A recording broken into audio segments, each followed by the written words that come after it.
ইনশাআল্লাহ সারা বাংলাদেশে সবচাইতে বেশি ভোটে যাতে শান্ত ভাই এমপি হতে পারে সেই চেষ্টা আমরা করতে রাখবো।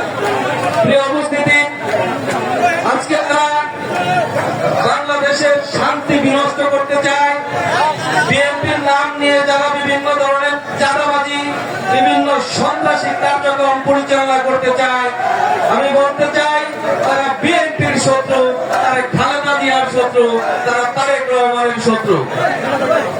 বিএনপির মূলনীতি এবং বিএনপির মূল উদ্দেশ্য এই দেশে শান্তি প্রতিষ্ঠা করা। আমরা আশা রাখবো আপনারা বিএনপির যে উদ্দেশ্য শান্তি প্রতিষ্ঠা, সেই লক্ষ্যকে আপনারা সমর্থন করে যে কোনো ধরনের চাঁদাবাজ সন্ত্রাসী যারা বিএনপির বদনাম করতে চায় তাদের রুখে দেবেন, তারা যাতে কোনোভাবেই প্রভাব বিস্তার না করে।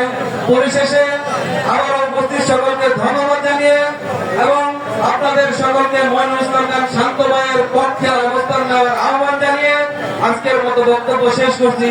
ধন্যবাদ সকলকে। বাংলাদেশ জিন্দাবাদ, বাংলাদেশ জাতীয় মজলিস দল জিন্দাবাদ, খালেদা জিয়া জিন্দাবাদ, তারেক রহমান জিন্দাবাদ, শহীদ জিয়া অমর হোক। ধন্যবাদ সকলকে। আসসালামু আলাইকুম।